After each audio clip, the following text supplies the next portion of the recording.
Call this general committee meeting of the St. Bernard Parish School Board to order. We'll start with the prayer. Superintendent Voitier. Dear Heavenly Father, thank you for the opportunity to gather together this evening. We pray for our seniors who will be graduating on Thursday. We are grateful to their parents for entrusting them to us for their education, and we pray that each student is able to pursue his or her best possible dream into the future. Bless each graduate, Father, and we pray that each of them understands that they will each be a part of our lives forever. These things we pray in your name. Amen. Mr. Warner, would you lead us in the pledge? Yes. I pledge allegiance to the flag of the United States of America and to the republic for which it stands, one nation, under God, indivisible, with liberty and justice for all. Superintendent Voitier, would you call the roll, please? Mrs. Acevedo? Here. Mr. Campbell? Here. Mr. Egan? Here. Mr. England is ill tonight and is not with us. Mrs. Lemoyne? Here. Mrs. Dysart? Here. Dr. Kraft? Here. Dr. Lewis? Here. Mr. Long? Here. Mr. Nikosha? Here. Mr. Warner? Here. Yes, we're going to change the agenda to accommodate Mr. Warner and Mrs. Munt. They have another function at 6:30, so we want to let them come forward and recognize those members of the student body, the senior students that scored 30 or above on the American College test. This is quite a feat. Ms. Munt. Thank you, Dr. Kraft. It is quite a feat, and we're very proud of our students. You know, once they score a certain level on the ACT, that opens up a great opportunity for them to earn college scholarships and finance their college education. So these kids work hard. They've learned their test-taking skills. They've learned content matter, and they have worked very, very hard throughout their, well, some of them are juniors you'll meet tonight, but the seniors, of course, are moving on to college right away. Not all of them could be here this evening, but we'll let you meet as many who could get here. We have Adrienne Connolly, who could not be here. Emily Jones.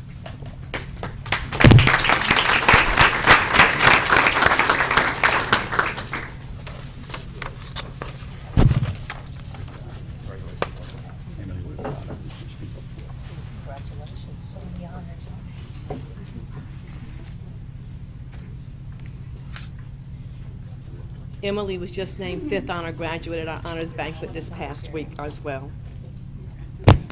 We have Gabrielle Maldonado, our valedictorian for this year.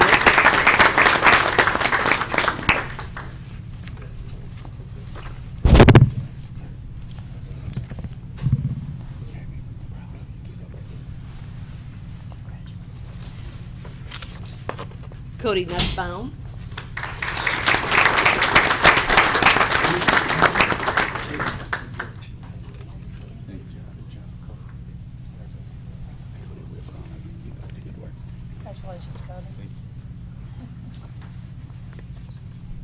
Bryce Orduna.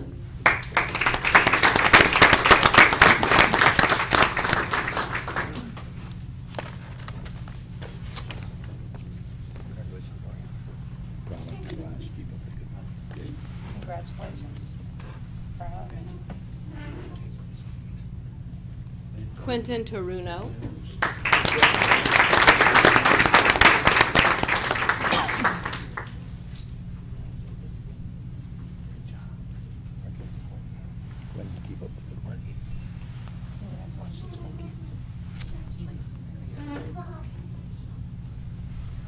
Miranda Carreras.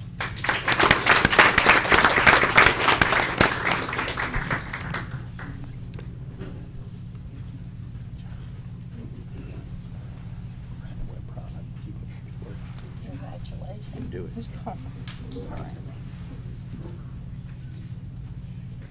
Chase Dembrin.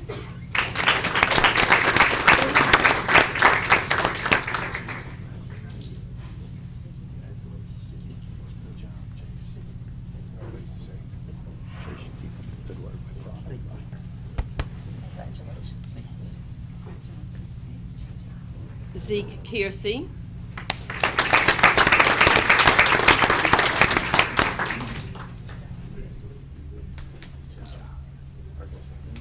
Keep going. I'm going to do it. See, you can do it. Alyssa Smith.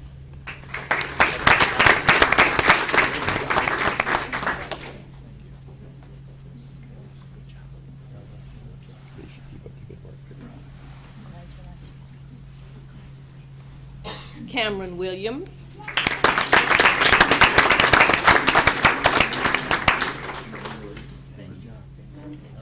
Proud of you, Cameron. Keep up the good work. Man. Jonathan Cucci, our third honor graduate.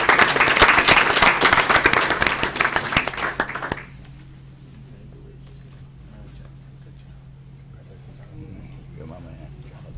Proud of you. Hai Nguyen.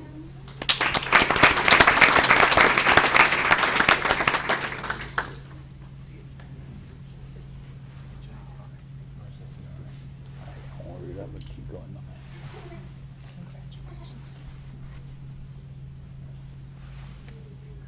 Morgan Warner, our salutatorian.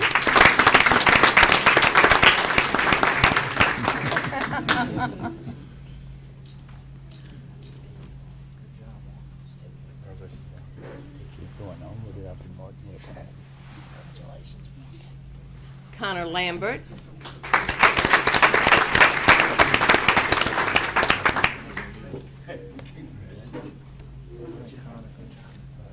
Way you go, Connor. Keep up the good work. William Wee.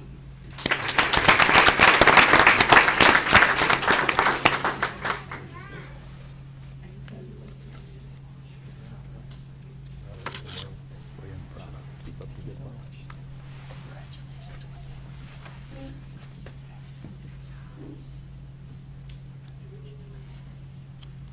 That's it, Mrs. Money. And we have two other young ladies who could not be here, Bridget and Brittany Karcher. They simply could not be here this evening. But again, we're very proud of our students, and a 30+ on the ACT certainly gets them lots of dollars for scholarships, and it just shows how hard they work in school. We're very proud of them. Thank you for this opportunity. Thank you.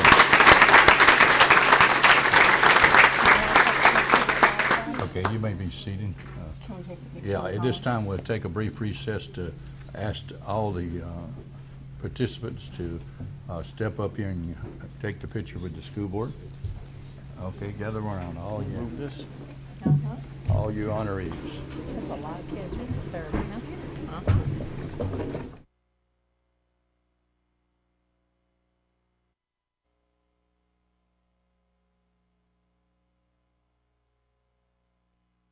Be there. I'll try some fun tonight. They Are you have- going over there tonight? They have a banquet over there, Right. right? Yes, I'll You try. gonna drop off tonight? Yeah. Okay.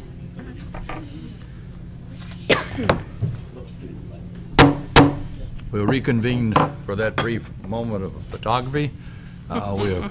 We're proud of those that scored 30 or more on that ACT. The perfect score is 36, so we know they're getting close when we get at that point. So we're proud of our students, and of course, many of our students scored high enough in the mid and high 20s to be able to enter college without any problems. I think 21 is about the score that provides college entrance for the students. So as Ms. Voitier has indicated, and Ms. Munt, our students compete well with others around the nation because these high scores get them scholarships at many, many colleges nationwide, and this is what we want to continue to pursue, and ask the students to buckle down in that 4 years, and by the time they take that final ACT test in their senior year, they will be up there competing with many, many students nationwide. So I think the average nationwide, Ms.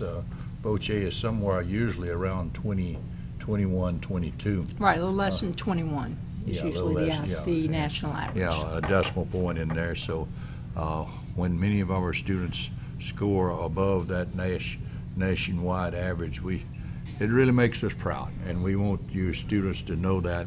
And all the things as we come up to these academic games, which you will recognize those, Ms. Lumetta will call out their names by groups, and we appreciate her leading the pack in this, and they always score well competitively. Thank you, Ms. Lumetta. You're on. Thank you. And like you said, these are some more students who compete very well with other students nationally. So I have the pleasure tonight of introducing them again to you, along with their awards. And as you all know, they went to Florida in April and competed with over 2,000 students. And 3 days of really intense competition, studying, and a lot of hard work went into it throughout the year, not just in this tournament. And the team members earned various awards, including a National Runner-Up Team Award in President. So we were quite proud. And of course, I'd like to say that once again, they did a phenomenal job representing themselves, the district, the schools, and their parents in their behavior, how they interact with each other, how they share with each other, how they teach each other. From standing in line waiting for food, eating food they didn't like, whatever it was we asked them to do, their behavior was phenomenal. And it was a true joy. You would think taking 20 students on a trip would be stressful, but it was not. These students were just such a pleasure. They made everything we tried to do as adults easy. They helped whenever they could. It was just one of the best experiences I've ever had actually working with a group of students. So for this right now, I'd like to thank their parents.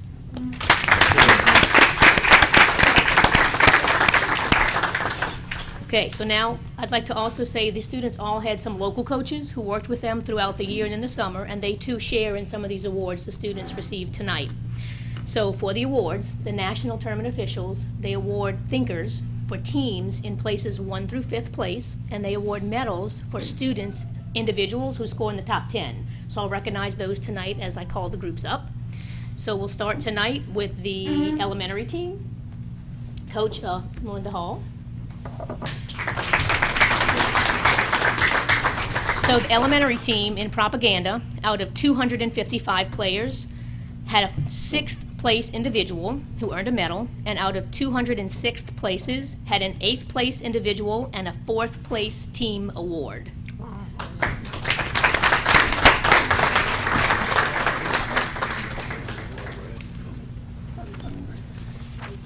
Thanks for all you do for me. Congratulations, Melinda. Thank you so much for working on it.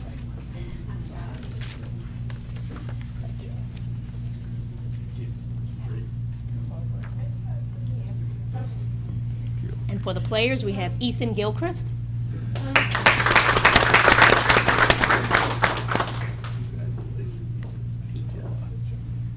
right, Ethan.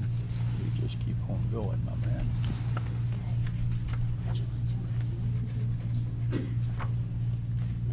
Caleb.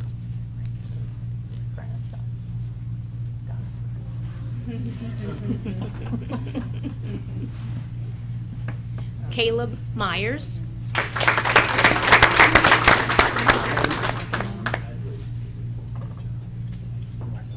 Caleb, keep up the great work. Congratulations, Caleb.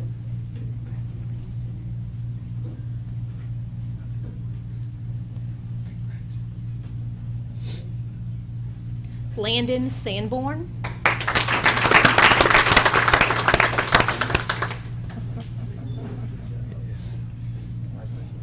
Keep on doing good work there. Congratulations,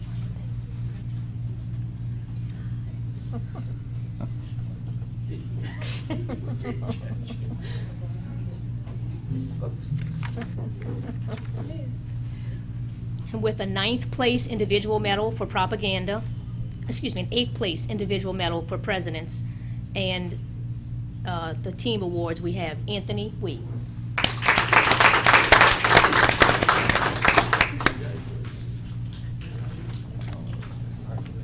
All right, you keep on doing this good work, Anthony. You'll be the greatest. Anthony.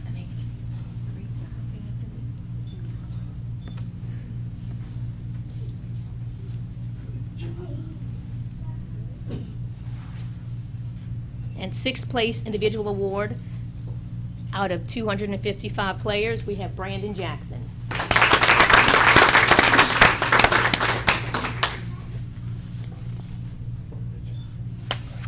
Keep up the great work, Brandon. Congratulations, Brandon.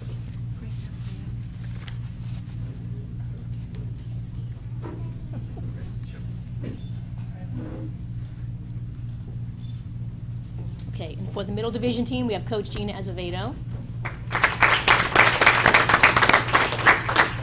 for middle division in onsets, out of 160 players, they have a 6th place individual. In propaganda, out of 230 players, a 6th place individual and 5th place team award. And presidents, out of 210 players, a 4th place individual and a 4th place team award.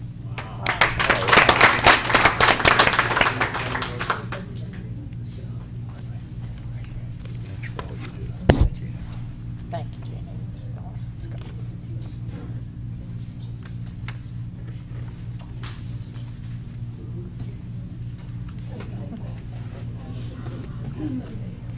And for the players, Leanne DeCula.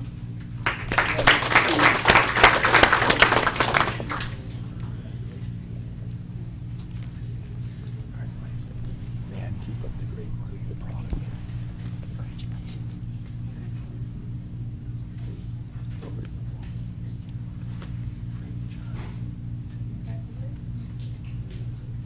Erin Laria.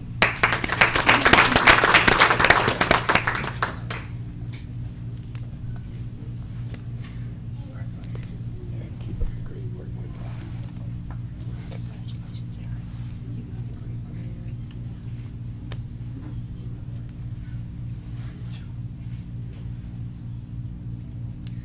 Luke Radzewski.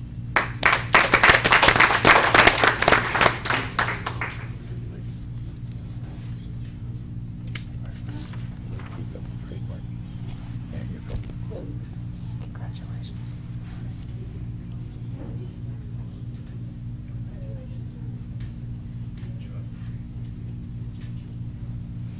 And with a 6th place medal out of 160 players in onsets, Emily Vu.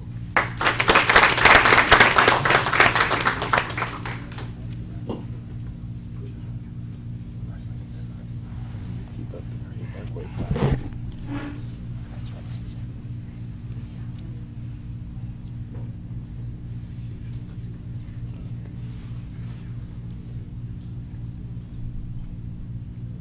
And with 6th place out of 230 players in propaganda and 4th place out of 210 players in presidents, Natalia O'Haver.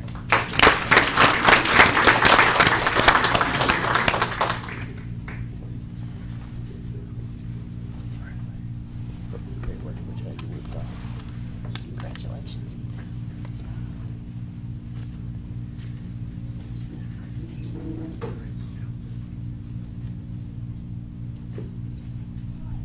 And now we have our high school team coaches, Miss Jillian Chrisman and Miss Kanan West. So for high school, the junior team in onsets out of 95 players had a 6th place individual medal.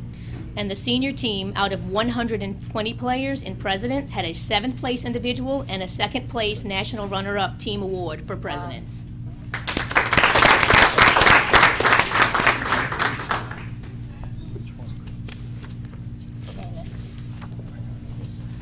Thanks for all you do. Thank you, Kane. Keegan, thanks for all you do. Thank you, Jenny.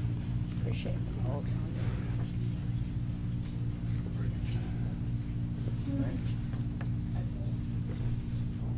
And now for the players, Austin Billiot.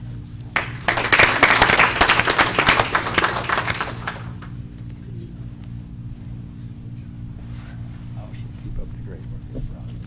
Did you vote? Vote me well? You got my proxies, huh? Okay. Let's check it. Way to go. Congratulations. Kelsey Billiot.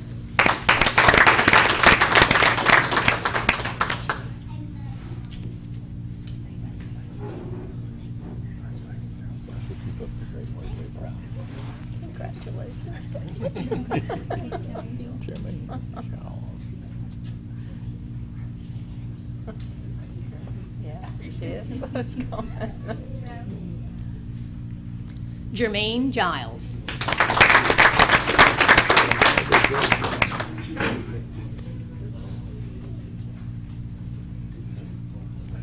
Jermaine, keep up the great work. We're proud of you, man.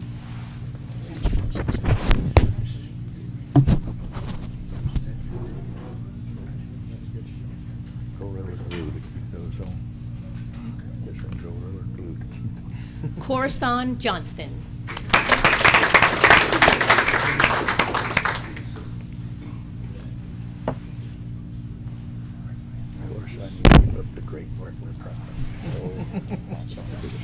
What's this? What's that? You can't go like that. Looks like this will go rubber blue.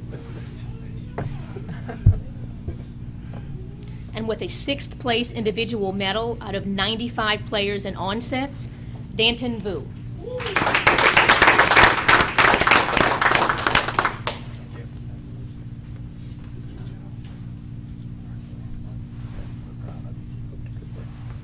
Congratulations.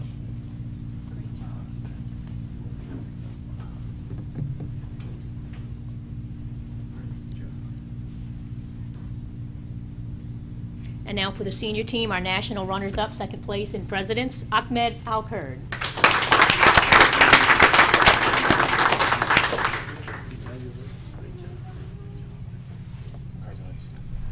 Keep up the good work.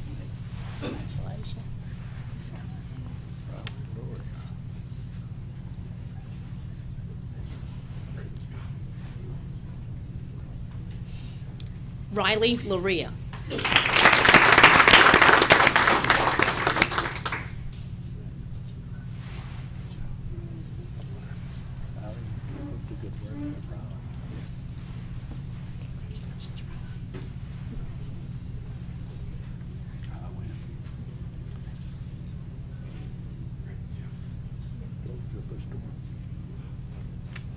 High Win.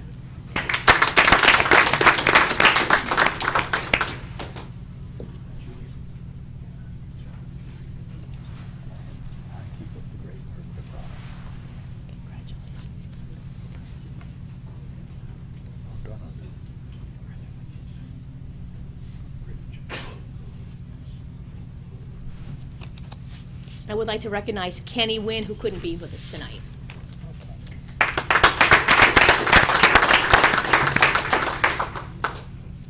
And finally, with a 7th place individual medal in presidents out of 120 players, Gabrielle Maldonado.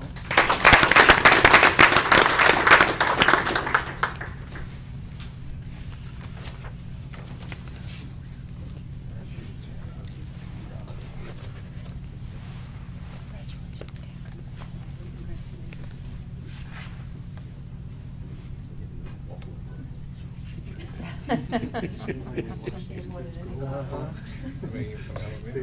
then we have our final coach with us, Ryan Gregoire, who coaches all divisions and actually comes during the year to help the elementary, middle, and high school while he's finishing up his final semester at law school.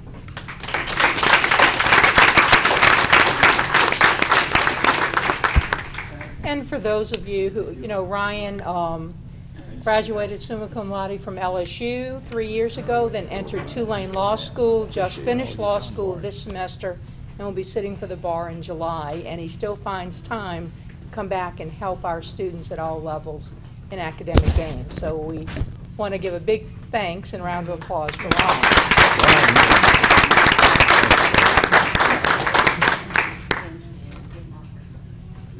You can do it. You'll present that one.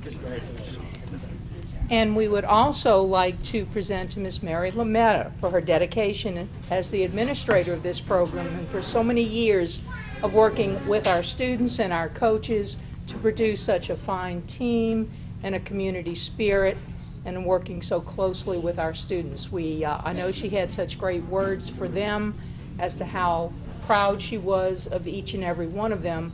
But I think a lot of that also comes from the top, and Ms. Lumetta has done a tremendous job with the academic games program over the years. So what do y'all think over there? Think she does a good job? Thumbs up? Okay. So Ms. Lumetta, if Thank you. would. It's truly been my pleasure, I do have to say. Okay.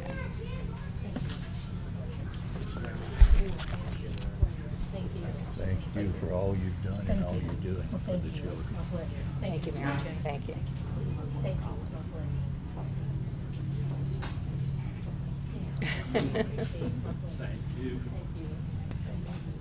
I appreciate it. Thank you, guys. Thank You you. may be seated. Okay. You want to sing? Sit there. Yeah. You're on. And again, I know we're being repetitive, but we again just want to thank all of you as parents for entrusting us with such wonderful, wonderful young people to represent not only your families, but our schools and community. They've done an outstanding job. We saw the culmination of a lot of this with the young people who left a few minutes ago who scored that 30 and above on the ACT. Having 15 to 17 of them in a class is really quite an accomplishment. And I think many of these young people are on the road to achieving that. In fact, some of them who are standing there are in that number as well, who are seniors. We put a lot of emphasis on the academic part and on student achievement, but we also put as much emphasis on values and discipline and behavior and the way that they are good community citizens. And each and every one of these young people is really just the personification of that. So we thank you as parents, we thank you as teachers and administrators for working with them, and we're just very, very proud of each and every one of our students. So, thank you. Thank you all very much. We appreciate all the people that's been behind these students for them to accomplish what they have done over the years, and I know you're going to continue to encourage them as many of them go off to college. If they join the world of work, I'm quite sure they will be successful because they've got the background to be successful in whatever endeavor they tackle. So again, it takes a community, it takes a school district to promote and encourage and see students, the achievements that they come up with day in, day out. And it's a culmination when we come to this senior year. We're sad, but we're also glad to see them move on and continue to onward and upward in their academic achievements. So thank everyone that's involved with these students. We appreciate you. We'll continue the agenda. We'll ask Dr. Lewis, the Chairman of Education Committee, to take over with agenda item 6. Thank you, Dr. Kraft. Item 6, the annual review of Guide to Student Conduct.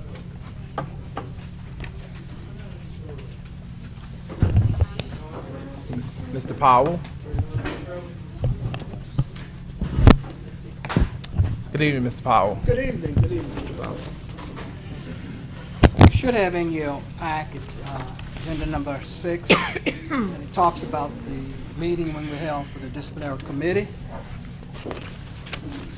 and I present some of the suggested recommended changes for the Guide to Student Conduct. And if you go to page 2,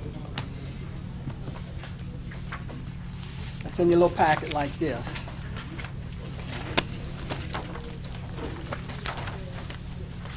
And you see 2014-15 guide, and it states where socks must be worn, socks, stocking, knee highs, and tights must be solid color, white, neutral, black, navy, or brown. Leggings are not acceptable for school wear. The recommended change is to remove leggings are not acceptable for school wear. And it would read for this coming school year, socks must be worn, socks, stocking, knee highs, and tights must be solid color, white, neutral, black, navy, or brown. That would be the statement that would go into the guide for this school year. Turning to page 3,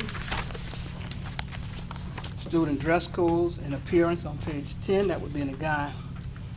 The first topic that you have is the one recommended in the guide, is the one in the guide now. Then you move down and we have some recommended changes. And one is to remove any fastener device for boys' hair is prohibited. They also added unnatural hair. And another removal would be, however, natural color highlights, if used, must be uniformly distributed throughout the hair. Now, in the guide for this coming school year would read, modern hairstyles only are permitted. Boys' natural hair length may not exceed lower than the top of the shirt collar. No student may have a shaven design cut into the eyebrow or any shaven design cut and or braided into the hair. Extreme hairstyle and unnatural hair color, and that's what was being added, are not allowed. No student may wear hairstyles that cover one or both eyes so as to impair vision and the learning process. Boys must be clean-shaven. Beards are not permitted. Mustaches are permitted at the high school level only, provided they are neat, trimmed, and do not extend above the corner of the mouth. And if we move to page 4, at the top you have what is already in the guide to student conduct, and recommended changes or suggested changes would be add or school color, and we're going to remove and must be above the ankle. Remove fatigues or camouflage clothing are not appropriate for school wear and should not be worn to any school function. And at the bottom, when we make all the changes, and it would read, shoes may be worn, including tennis, casual, or dress shoes, sandals, backless shoes, platform shoes, slippers, house slippers, heeled, lights-up shoes, Crocs, and boots above the ankles are not considered uniform wear. Socks, solid color, white, neutral, black, navy, brown, or school color, that's what they added this year, must be worn at all times, except in extreme weather conditions or in special cases as determined by the principal. Non-uniform jackets and coats are not to be worn in the building. Only school-issued or school-authorized jackets may be worn in the class. School-sanctioned uniforms, sweaters, sweatshirts, and jackets may be worn in school at any time. Then we go to page 5. At the topic in the Guide to Student Handbook, you have textbook fine and charges, and that's on page 13. And the recommended change is to add other debts. And the topic would read textbook fine, charges, and other debts. Go to the next page.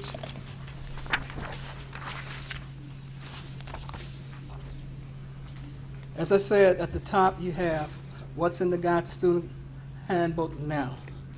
Recommended changes, add.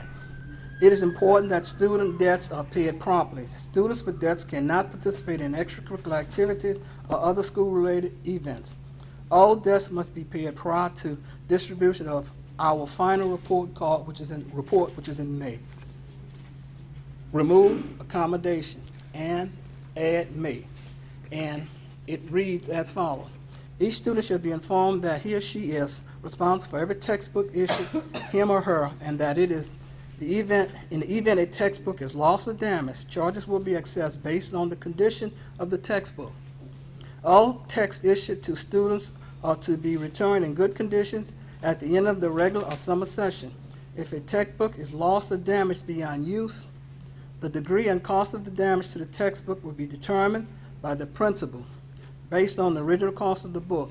And what we added this year is, it is important that the student debts are paid promptly. Students with debts cannot participate in extracurricular activities or other school-related events.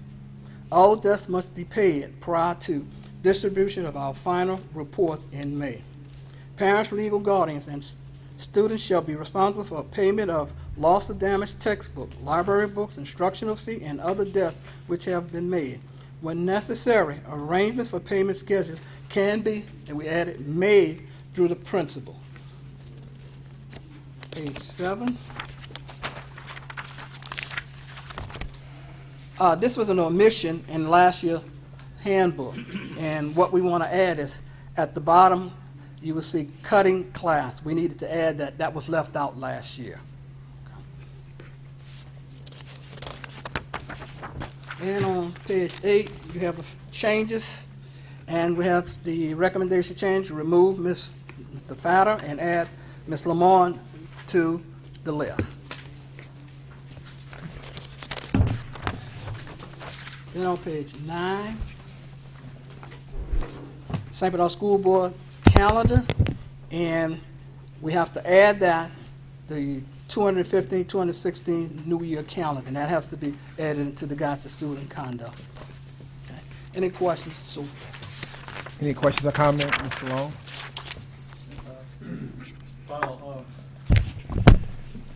That's quite a few changes this year. It's unusual to have that many changes, but couple of them.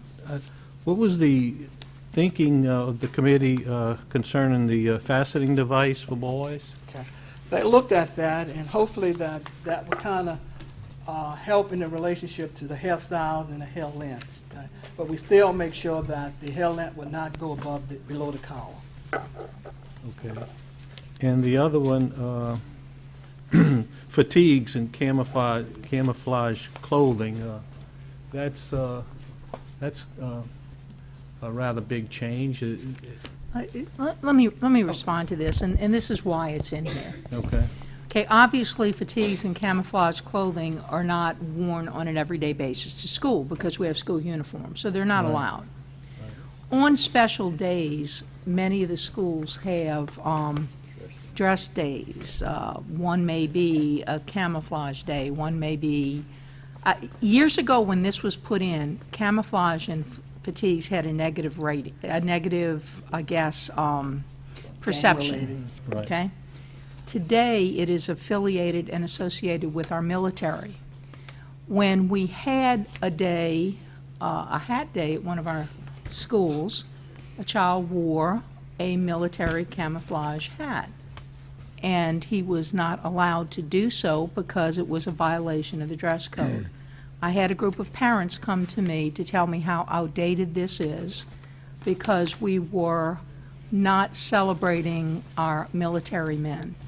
So the only time that a camouflage, say, hat or a special day that we would set aside for that, for children to be able to wear those types of things, would be on a special Spirit Day or a designated day by the school. That was the reason for the removal here. Because on a regular, everyday basis, it's not allowed in school because it's not in conformance to school uniforms. So these would be on specialized days that it could be worn, and in most cases now, it's in honor of our military forces and our military men and women. Okay, so it's something that will only happen on rare occasions? Oh, on very rare occasions. Okay. Because on an everyday basis, it is not allowed. Okay. But I did have a group of parents come to me and point out that they felt that it was very outdated because the connotation now is associated with our military. Okay. Okay, thank you. Any other board members? Ms. Dysart? Thank you, Mr. Powell. Who serves on the committee? Is it the committee the same as last? According to the Guide to Student Conduct, I have union members, I have a principal, elementary, middle, and high school. I have a parent, and I have the list if you want to see that, people who serve on the committee. Okay? But it's by the Guide to Student Conduct that the people are selected to serve on this committee. Okay, and I just have one question on the socks. So they can't wear striped socks? No, Why was that? striped sock. Like a striped sock, like if they wore pants, they have to be solid? Yes, Okay, has that been a problem? yes. It has. But, the problem comes to being where a lot of the young kids like to wear this illuminating colors and stuff like that, flashing color, and that has caused the problem. Okay. It takes away from the learning process as well because young kids would like to show off their socks in the classrooms. Okay, I was just curious as to why that change has been made, or highlighted, I should say. The only change was that socks must be worn. In the old Guide to Student Conduct, it had to be above the ankles. And so many of our little ones, our young ones, are not coming with socks above the ankles. So we're really only looking that socks would be worn with shoes of the solid color or the school color, right? And solid color has always been in our Right, Guide to Student that hasn't changed. Changed. That's always been that way. Ms. Acevedo? Yes. One of my concerns I thought I would see in here is the dress attire, especially for the young ladies for school activities, like ring day. I think that some things should be changed. That's a Shamed High issue. Not 10-inch heels where they look like they're about to fall. and real tight, low-cut dresses. It was really not good this past year, so I think pretty much some of y'all agree with that.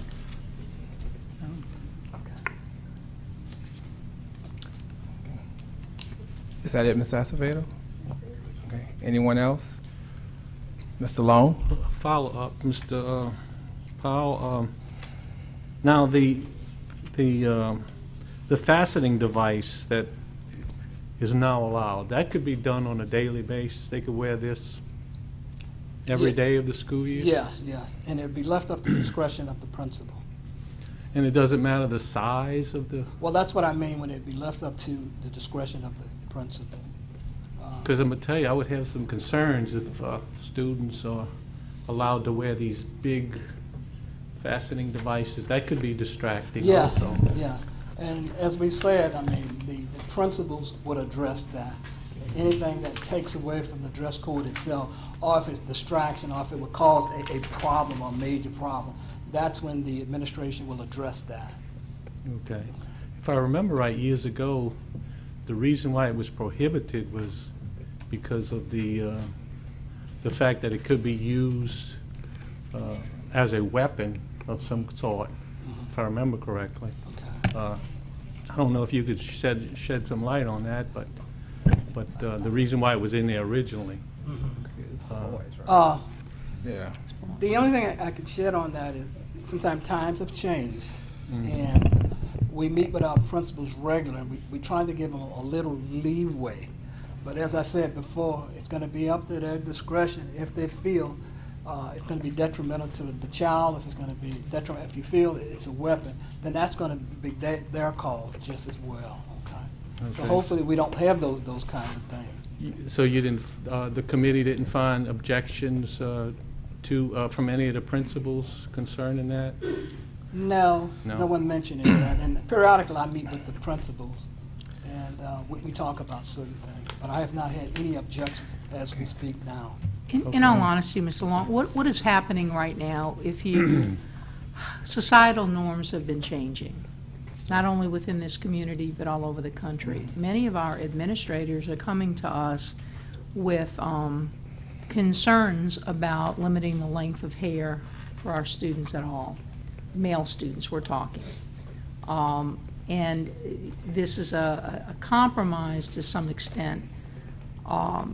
If you, more and more of our, I guess, students as well as people within society itself, the hair is growing longer. We've been through many, many different cycles. You know, I can remember in the 70s what we did, then in the 80s what we did, then in the 90s what we did. So what we're trying to do, and I think it's going to come to the point where we are probably going to have to reconvene a committee to take a look at all of this, you know, at some point in the near future. So many of our administrators have come to us to ask us to loosen that particular rule. And that's throughout elementary, middle, and high school. So it's not just focused in on any particular group. Many of our parents have voiced objections to this. They like their sons to have longer hair. So we're trying to get through this coming year and then take a good look at the entire process again. Well, I'm glad to see we're going to continue monitoring that, but my concern is students that maybe don't want to cut their hair to go to school, they'll just pin it up. And in some cases it may get rather long and bulky, even if it's pinned up and doesn't go below the collar. But I'm glad to see we're going to keep looking at that and maybe make a change. And I think we need to address that in this coming year. Mr. Powell wants to put together a group to take a look at it, and of which we'd put a board member on that committee as well. Thank you. Because And as the superintendent said, we're all aware of changes, and so eloquent as she put, we will be looking at a committee to address some of the concerns. Because as you already know, times are changing. But we want to meet the needs of not only the students, but the parents, as well as the school district just as well. So that's why, as the superintendent said, a committee would be very important to look at the change, because we're talking about this policy has been in effect at least maybe plus 15 plus years, and I don't think that we've revisited. So we will be looking at that, and hopefully I can get maybe 2 of you to serve on that committee. Okay, thank you. Thank you. And just before Dr. Kraft, I would like to just add, really what this discussion has been already, society has changed. I mean, I even can look back when I was in high school, even African-American students, they didn't really have the dreadlocks and wear the natural hair that they're wearing even today.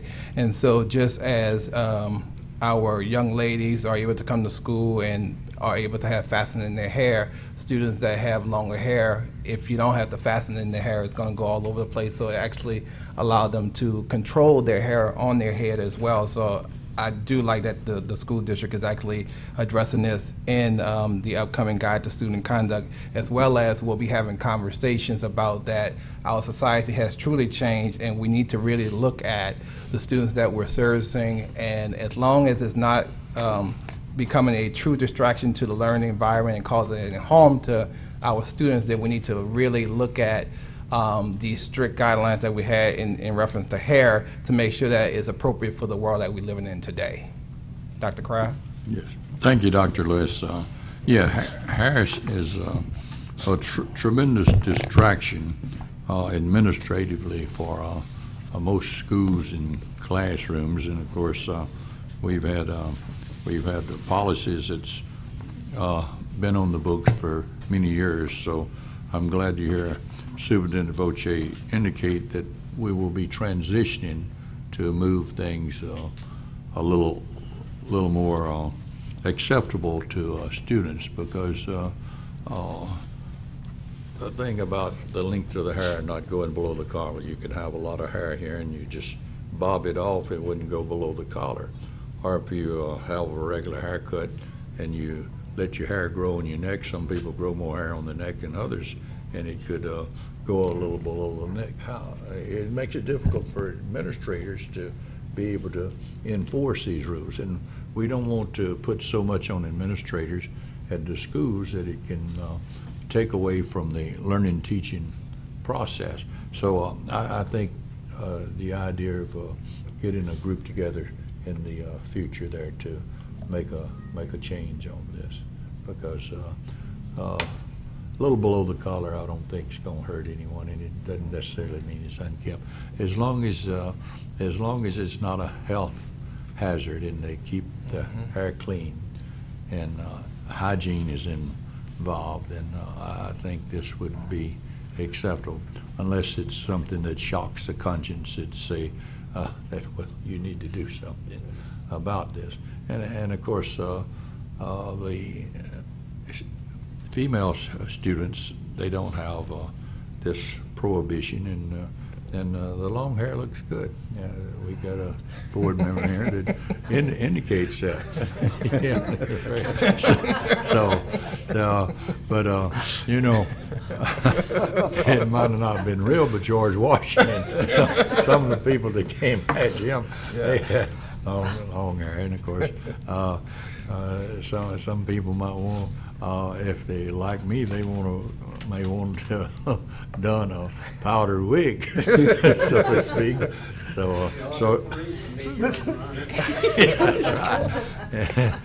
All right. So no sad for that. A little humor doesn't hurt us. So, Any more discussion from any board members? Do we have a motion? I move that we accept the recommendations of the committee that met relative to the rules and policies regarding dress, hair, etc. We have a motion by Dr. Kraft and a second by Ms. Lemoyne. Any further discussion? Please cast your votes. Motion passes 10-0. Item 7 is the executive item. Mr. Long. Okay, thank you, Dr. Lewis. Item 7, personnel changes from May of 2015. Ms. Voitier, you going to handle this one? Yes, you know, as usual, toward the end of the school year, we have Resignations, people leaving, moving, many changes in their personal lives. I do want to bring to your attention, one, it's under resignations. It's not necessarily, it's a retirement, but since it was retire, return to work, it's under resignation. But Jack Serenay will be retiring as the assistant principal of Chalmette High School. He has been with us, I would say 43 years, a year after he came to the high school, a year after I arrived at the high school, and he had been teaching a year elsewhere. So he has been with us since 1972. So we wish him well in retirement, and I think he's going to be sorely missed. And so I do want to wish him well, and hopefully he, as we hope all our retirees, will come back and volunteer and help out, because they've been such an important part of the lives of so many of our students. Okay, thank you. Ms. Dysart? Thank you. I want to also thank Jack Serenay for all of his years of service to St. Paul Parish School Board and to Sherman High School. He's been great. You know, the kids respected him, but he's also been their friend. And Jack, we'll miss you, and happy retirement. Room 117 will never be the same. I remember when I taught with Jack, and we were in the math department together, and we wrote many of the learning sequences and curriculum together, but his seems always to have been eaten by the dog or was in the trunk of the car that he left at home. But other than that, no, he did a terrific job. And like you said, 117, he's been manning that room for quite a long period of time. Okay. Dr. Craig? Yes, I had the good fortune when I was dean of the college there, working with Mr. Serenay, because we had students, some college running around and some high school students. So he was always a good guy. He had a pleasant demeanor about him, but he was effective as an administrator because he was fair, firm, and friendly in the job that he assigned. So we will miss him, and we wish him well in retirement as he goes forward in this journey of life. Thank you. Anybody else? Well, I have to agree about Mr. Serenay. He kept us laughing quite a bit over the years, and I know. I think I mentioned to him once, do you know this student or this student? He would always say, well, unless they are a bad student, I probably don't know them. He says, I know all the bad ones that are sent to me. But he was a type of person that it seemed like the kids just loved him and hated him at the same time. You know, he earned a lot of respect from a lot of the kids. But he did a great job for us, and he will be missed. Okay. Well, no action needs to be taken on this. Okay. Thank you. We'll move on to item 8, which is the 2015-2016 personnel appointments. Okay, again, it's just for informational purposes. You have before you what we know of at this time. Mr. Granberry has been diligently working on this list in conjunction with Ms. Larson, who's been assisting him.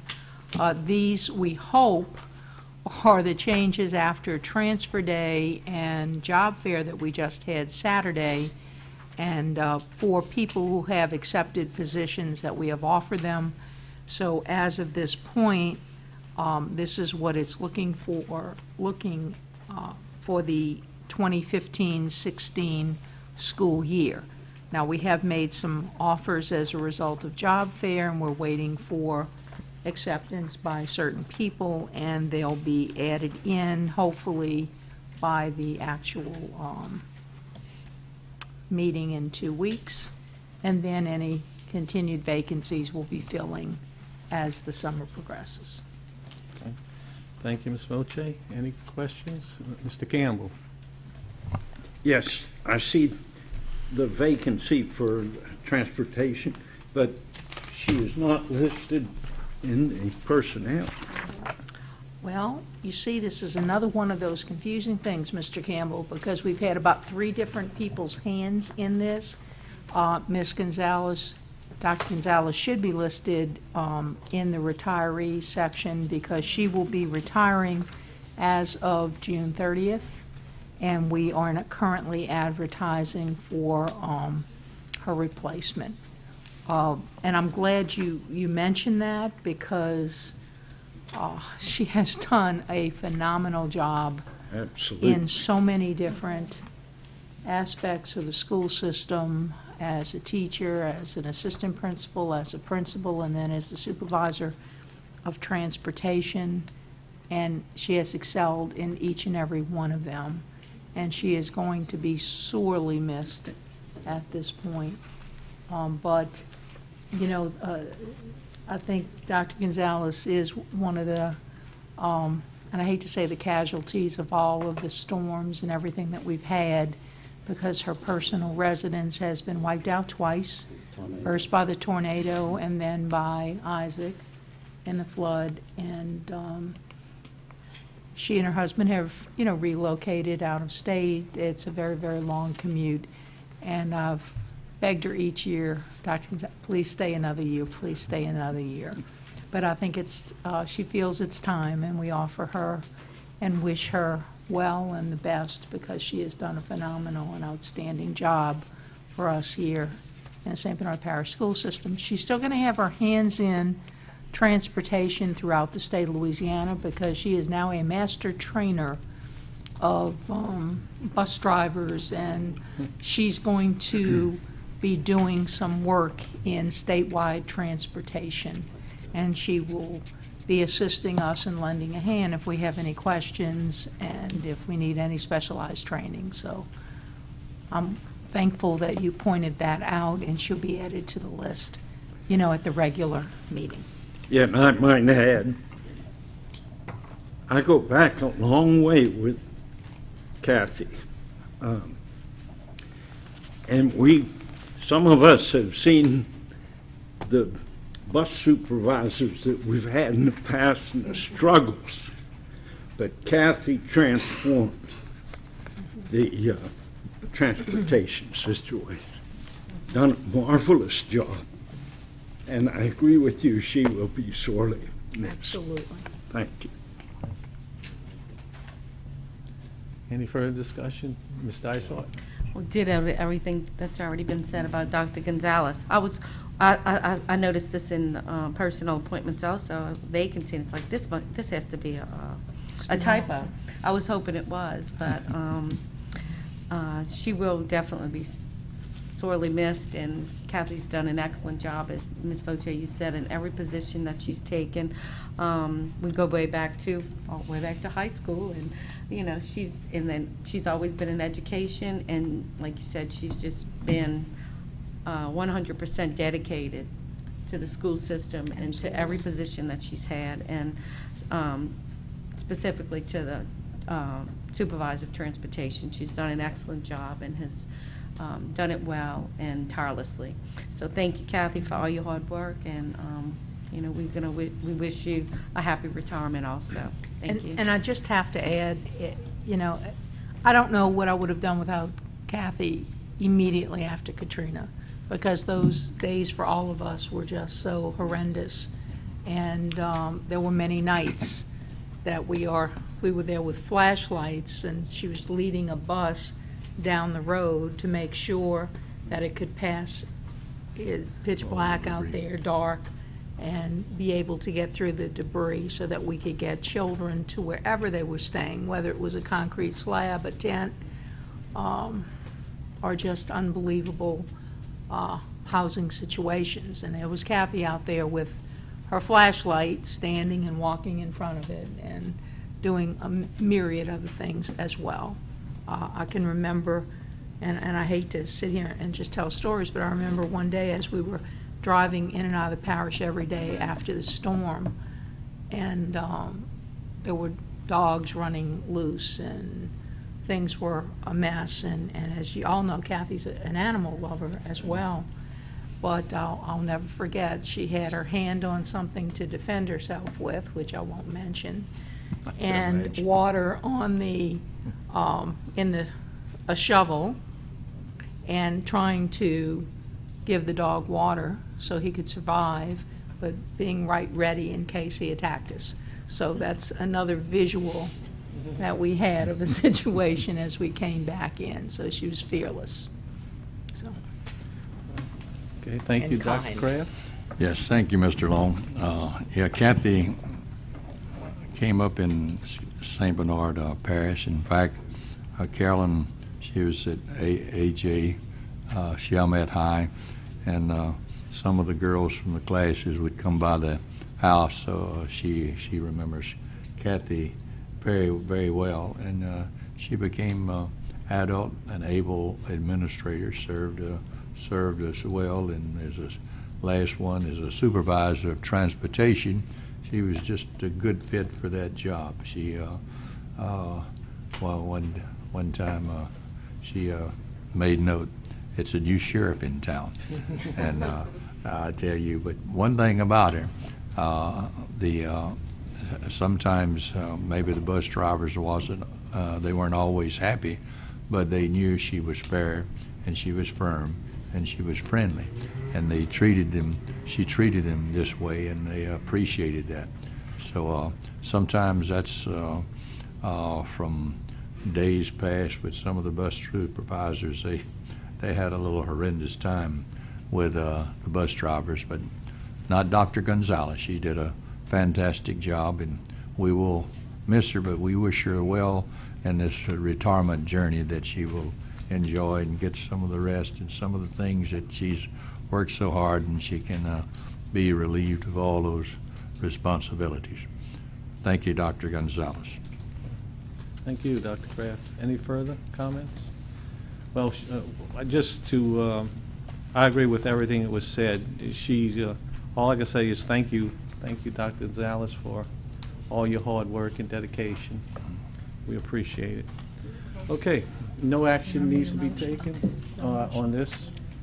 Okay, we'll move on to the next item, which is item 9, 2015-2016 Personnel Evaluation Plan. At this time, Mr. Granberry is indicating that we have no changes or additions to the plan at this time. So I think we can just. Okay, we have a motion and by Dr. Kraft and a second by Dr. Lewis to forward this to the full board. Any discussion? Okay, please vote your machines. Motion passes 10-0. Okay, thank you. Moving on to item 10, permission to mail letters of assurance. As we do each year, it's a formality in terms of assuring our substitutes that they are still on the list, and that they will have opportunities to continue subbing for the next school year, for the 15-16 school year. I'll move that we recommend to the This full is board just the for acceptance. substitutes? Or Yes. this is for everyone? Day-by-day substitutes, we Okay. have to mail them letters of assurance Okay. indicating that we will allow them to continue substituting within our system for the 15-16 school year. Okay. We have a motion by Mr. Dysart, a second by Mr. Campbell. Any further discussion? If not, vote your machines. Motion passes 10-0. Okay, thank you. Okay, we'll turn it over to Mr. Egan. All right. Next item is request for permission to renew our flood insurance. Good evening, gentlemen. We do have the numbers for the renewal of the flood insurance. You should have a schedule in your packets that shows all the properties and the amount of the coverage. Of course, you know that FEMA requires us to have the maximum amount of flood insurance that we can obtain from the National Flood Insurance Program. But I did want to, and our coverage has pretty much remained the same. We just ticked it ever so slightly. but I did want to bring to the board's attention that the total amount of the increase this year was $21,286. Of that total amount, $14,000 is the $250 surcharge, administrative charge that FEMA has assessed. So the total amount is 13.8% increase. When you remove the surcharge, it's really 4.72%. But I mean, it is what it is, 13.8.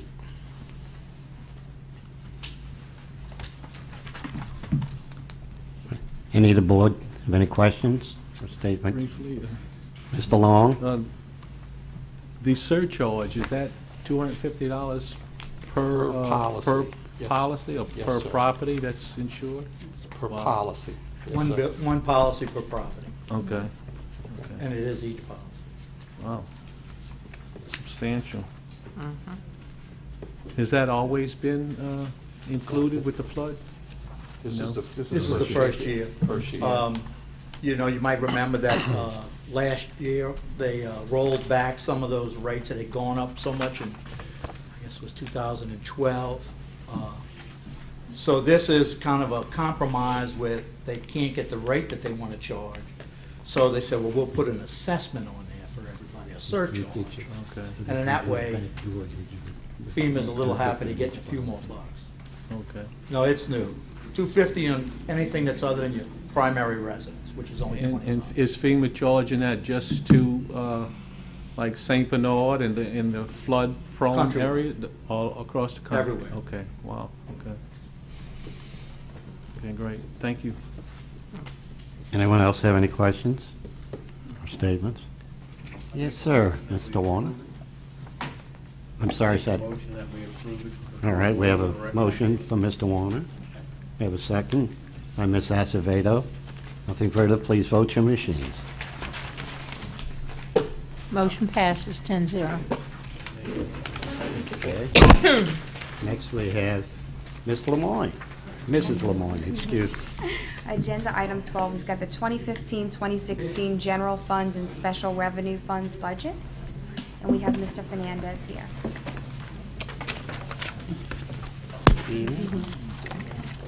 Okay, in your packets, you have our proposed 2015-2016 general fund and special revenue funds budgets. There are a total of 6 exhibits in there that detail these 3, and there's a memo that goes with it. The first 2 exhibits, or the first exhibit rather, is the summary budget showing our projected fund balance for June 30th. We're still in May, so we're projecting what we're going to end the year in, which is the same number that we projected last month with the revised budget that we gave you.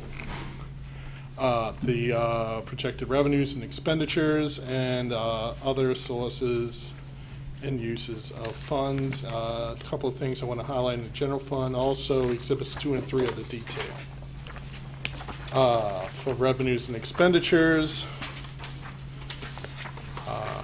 we were conservative with this budget. We kept the same level of revenue, local revenues for ad valorem and sales taxes. We increased slightly for sales taxes because we have been seeing some growth lately. So we're projecting a slight increase in sales taxes. Everything else is at the normal levels that we normally have. The MFP is, as I say in the budget message, estimated at our current level of MFP. The MFP has been presented to the legislature for 2015-2016, but has not been approved yet. But we have based that on the current level plus some additional grants that we get through the MFP for high-cost services and the like. And the other revenues are the same. The expenditures are based on staffing for next year with the positions that we anticipate needing for the beginning of the year with increases, annual increases for the employees that are on our salary schedules. It also anticipates, although it anticipates a decrease in teachers' retirement contribution rates, there is going to be an increase in group insurance rates. So if you look at Exhibit 4, that's an summary of employee benefits. It shows we're anticipating a decrease of savings from the decrease in the teachers and school employees' retirement contribution rates, but it will be offset by an increase in contribution rates for group insurance for both active employees and retirees. So we are expecting a total increase in employee benefits of $528,000, and that is reflected in the budget. But other than that, it kind of reflects a lot of our operations at our current levels. We did do some slight increases to utilities because we will be bringing the Momish Center into full operation within the next year. So we kind of incorporated that into our budget as well. But that's pretty much the general fund. Do you want to go through everything or take them one at a time? It's at your pleasure. Who's running this one? Yes.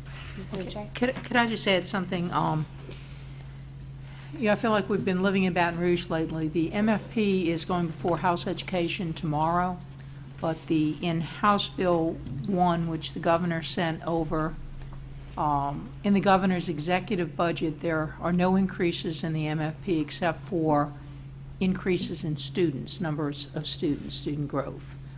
He has not incorporated anything in there that Bessie has recommended that we have sent over with a 1.375 increase in the per pupil and some increases in the high cost services and some career tech stuff and supplemental course allocations. But in the in the executive budget that the governor sent over, he did not include that in there. So the MFP, and I'm going to be going back to Baton Rouge tomorrow, it will be before House Ed tomorrow. We are going to obviously speak in favor of that and hopefully at least have the House Education Committee pass it out to the full House. But even if that is indeed passed, the money for it still has to be appropriated. So with everything going on right now, and I think you've been reading in the newspaper how the House has been trying to get monies together to spend on higher education and health care because of the severe cuts that they have had over the past few years. So it's very iffy if there will be additional monies coming through the MFP with any particular increases. Now, we're up there fighting for that. The retirement, the employer portion of the employer rate for teachers' retirement, there were some bills set forth in the last few legislative sessions which has really begun to bear fruit with the UAL, which is the unfunded accrued liability. That portion of it, it's being addressed now, and we're seeing a slight decrease in the employer contribution rate. That's what Mr. Fernandez was alluding to on that summary of employee benefits, how you can see the employer contribution to teacher retirement looks like it's going down, but of course the insurance is going up, so it really kind of offsets it. But there is a very disconcerting piece that is going before the Senate on Monday. LSU has been trying, or has been wanting to remove themselves from the teachers' retirement system. And one of the stumbling blocks that we keep saying, if you do, then you really need to pay up front the millions of dollars toward the UAL that your employees have, I guess, contributed to over the years. Well, there's this huge, I guess, and how do I explain this without getting into the weeds? Yes, one actuary is sitting there, of course, saying that the amount of money it will take LSU to get out, that they are really subsidizing K-12 with the UAL. So the amount that's necessary for them to get out will then cause the employer contribution rate for K-12 to increase by 2.5%, which then not only wipes this out, but adds to it. There was a gas legislation passed when LSU entered the teachers' retirement system many years ago that alluded to not only their current employees that were coming in, and without getting super technical, but those employees who were in that alternate, what do you call that, OR? Optional retirement, whatever, piece to it, they don't want to pay that portion of it, yet they agreed to when they came in. So depending on which actuary they're going to go with and how they're going to look at it and how much the governor and the administration, whatever, wants LSU in or out of this thing, if it doesn't fall our way, we could be looking at another 2.5% increase in the employer portion of the teachers' retirement system we have to pay because LSU may pull out and, in our opinion, not pay their fair share of that UAL and pass that along to us. So that Senate bill will be heard Monday. So we are trying to marshal our forces around that one. But every time we go, every time we're up there, you put out one fire and something else is popping up. That inventory tax repeal is huge. So it looks like that's hopefully sitting a little bit on the back burner, and they're addressing the exemptions that the state is giving to business to compensate for that. But it's not totally off the table yet. It's sitting there, passed out of committee in the Senate, and being held and not put forth before the whole body yet. So they're still, I don't want to say playing games with this, because in all fairness, they have to plug this gap that's in the budget. I mean, it's a huge amount of money they have to come up with in some way, but it's extremely difficult in meeting the governor's, I guess, restrictions that there'd be no net increase in taxes. So how they're going to do that is going to be quite a sight to behold, but there will obviously be losers in this process, and what we're going to have to try to do is to make sure that we're not going to be one of the big losers in it. So just when you think you've got one thing settled, up pops something else that may hurt this. So when we're taking a look at our budget, we're doing it on our best guesses of what we're going to be looking at in the future. Things will materialize a little better once the session ends. Do we have any Also- other? Go ahead. Oh, go ahead, Dr. Kraft. Yeah. Also, relative to that, I believe it's a bill, and Mr. Campbell, you'd be interested in this, that all public retirees, which includes school districts, that they would start charging the exempt state taxes on those retirees, and that won't sit too well for all the public retirees out there, and these retired teachers. That's for sure. Correct me if I'm wrong, Superintendent Voitier, on this inventory tax. The way it's been over the years, they charged the corporations that had carried inventory the amount of tax, and then they gave them money back as a wash. So they really were made whole. Is that correct? That's and correct. Now I think the latest thing is that they will exempt 75% of that. So really, that from the inventory tax, that would cut 25% of those taxes. Now, what they did was they reduced the exemption, so the total amount as it stands today, the total amount of the inventory tax is still being paid, or Yes, will still be yeah, keep it. paid.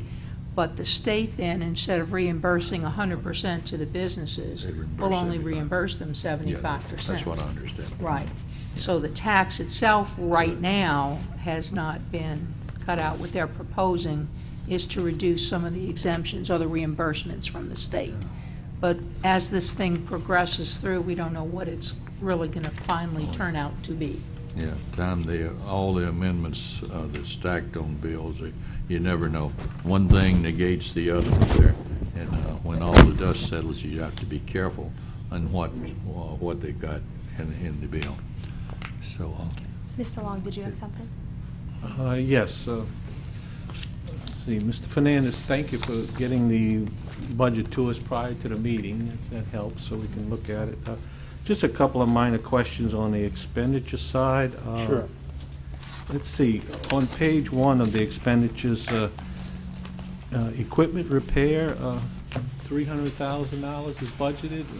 Yes, sir. What kind of equipment? That's several things.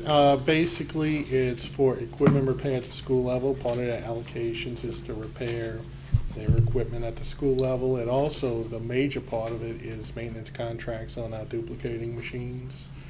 Also, it is the funding source for our computer technicians who have to buy parts for the computers to repair all the computers in schools and things of that nature. So it's a substantial amount, but it does a lot. It's a very important allocation. And that's the stuff that's not covered by warranty or anything like that? Yes, sir. Yes, sir. Okay. Most of our stuff, our copy machines, we have to pay maintenance contracts, or else if they break down, we'd have to pay exorbitant rates for people to come repair them. And most of our computers are out of their warranty. So our staff goes out and has to get the parts and repair them. So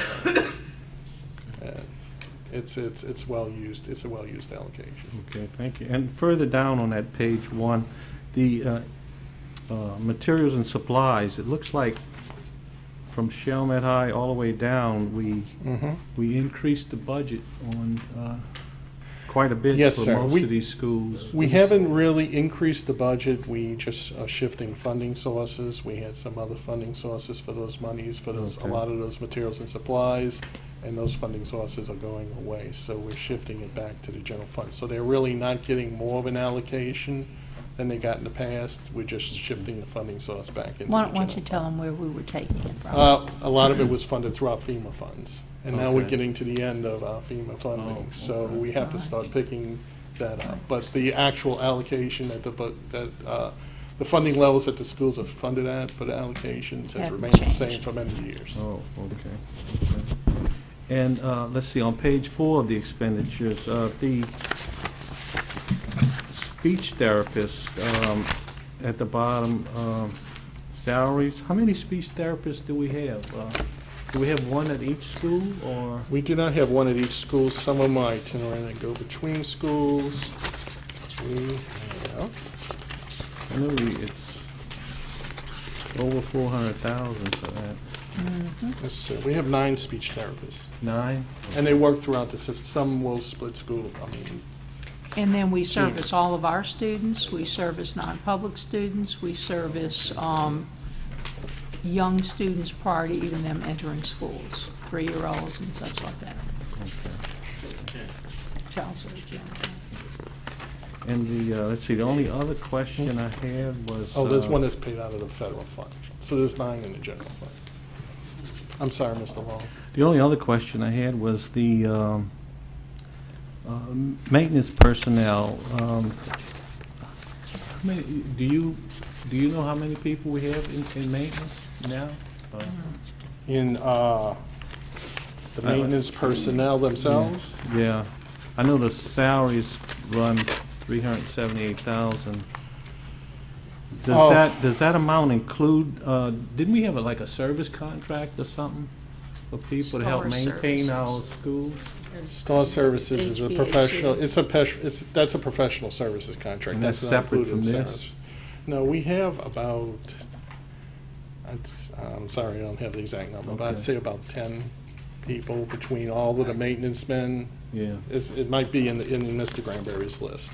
Yeah. We have the coordinator, we have the custodial foreman, and we have all the trade people, and that's, I think it's about 10, 9 or Okay, 10. great. Great, okay, thank you very much. Anyone else have any questions? Do we have a motion to adopt? I'll move it. Okay.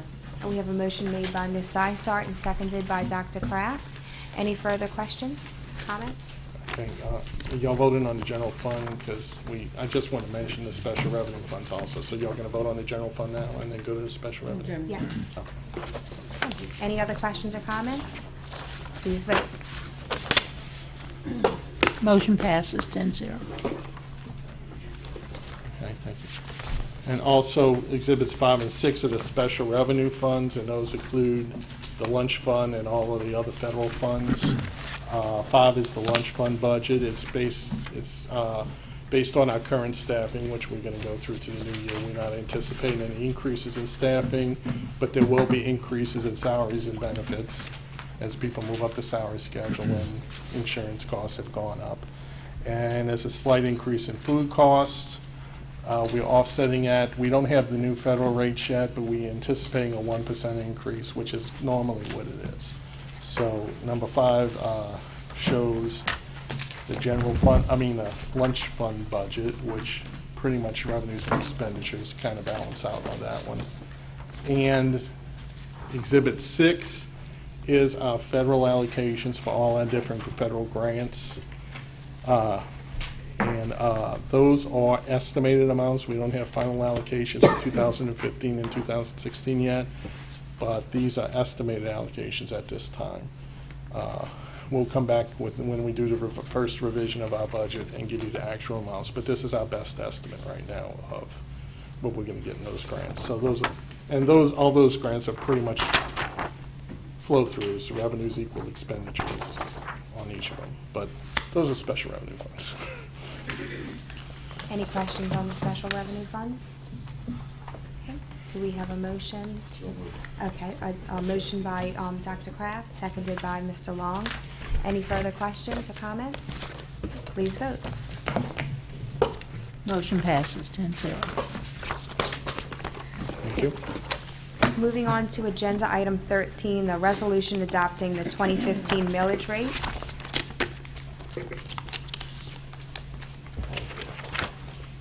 All right, in your folders, you also have the resolution to adopt the millage rates. This is the time of year when we have to levy the ad valorem millages that will apply to all the properties in the parish. We have to present it to the assessor next month, so we're going to ask you to adopt this resolution at the regular meeting. We are adopting the same millages as we have last year. Nothing has increased. It'll be the exact same millages as we adopted in the previous year. And we will, we're going to ask you to adopt that at the next meeting. This is the form of the resolution. Okay, a motion made by Mr. Warner and seconded by Mr. Nakosha.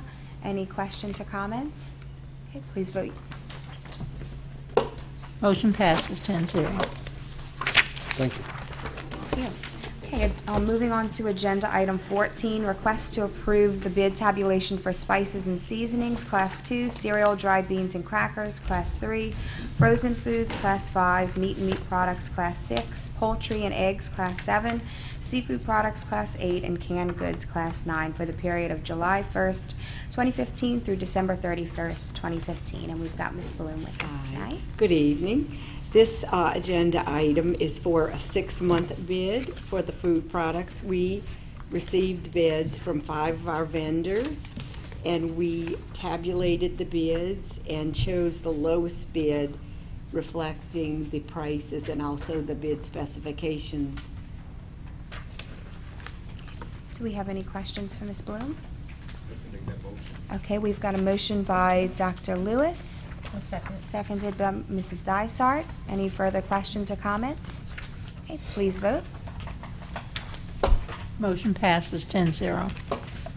Okay, agenda item 15 is the request to approve the bid tabulations for milk and milk products for July 1st, 2015 through June 30th, 2016. This agenda item and these bids are for a 1-year period that we usually have for our milk. We received bids from one vendor this time, and we tabulated those bids and chose the items that we may use in our program. We have 2 items that we cannot use. I will point that out because they did not bid on the correct percentage of fat in the milk, but those were extra sale items, so they won't affect our program at all.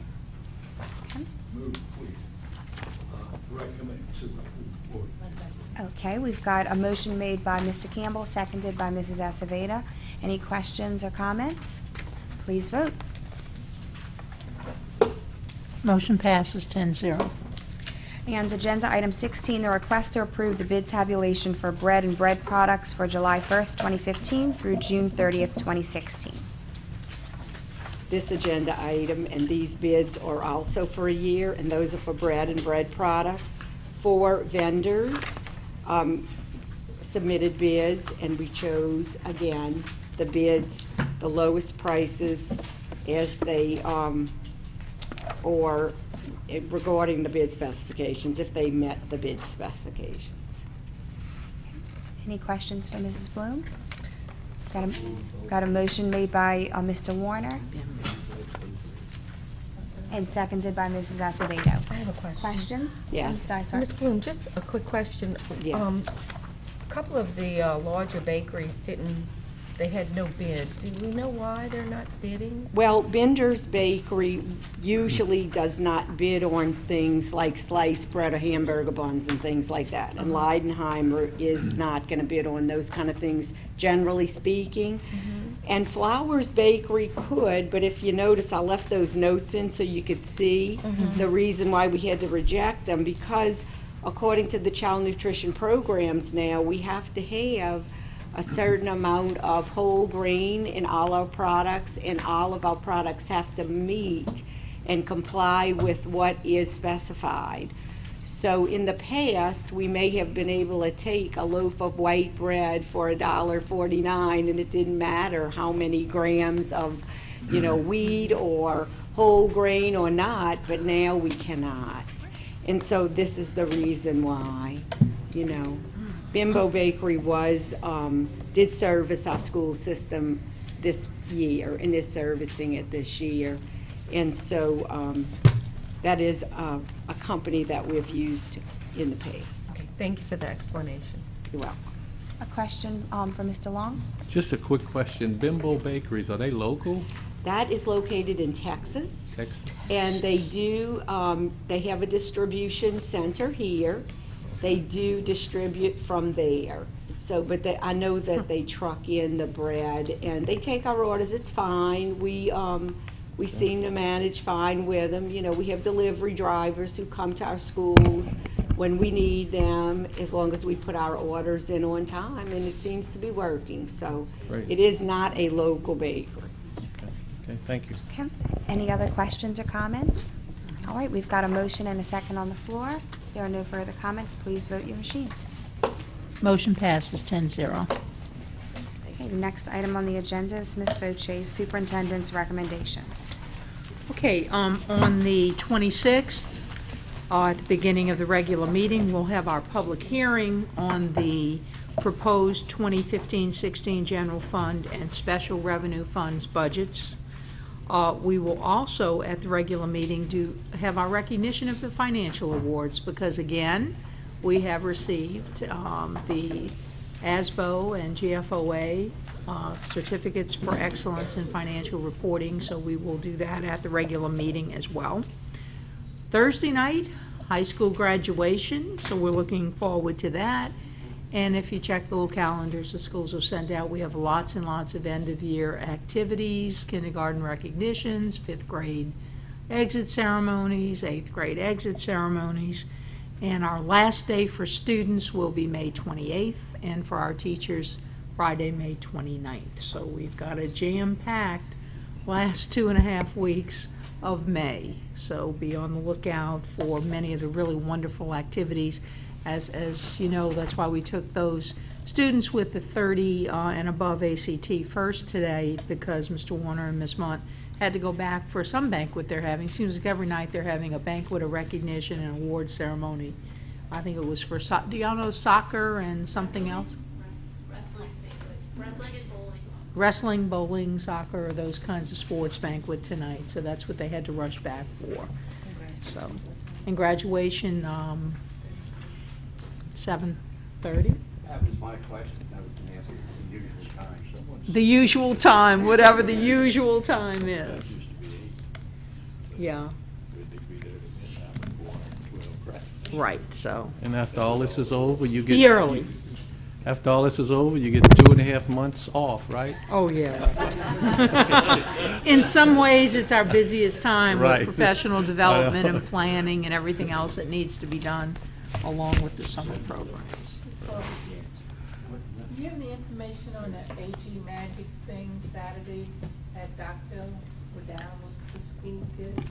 I know that it is open to the public and it's free. It's a wonderful experience. Our kids are going on field trips in the latter part of the week, but it is open to the public on Saturday. It's always a wonderful, wonderful experience for the students.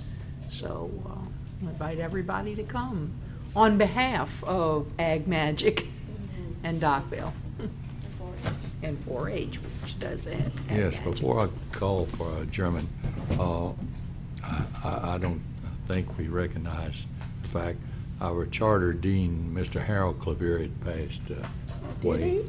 He was 93 years old, and he did a great job in serving the students at the college. Prior to that, he was a counselor at Chalmette High School, and I succeeded him as dean of the community college. I always joke with him. I said, you know, we're the only two deans of the community college. That's true. Right. That's true. So he was a great idea person, and he served the students well, and getting it kicked off there back in 1968. And of course, we merged with the Technical Institute and became Nunez Community College in July the 1st, 1992. So, Mr. Clavier, we salute you, my man. And at this point, I entertain a motion to adjourn. Move we adjourn. Okay, second. All right, all in favor, say aye. Any opposed, nay. You stand adjourned. Have a great night.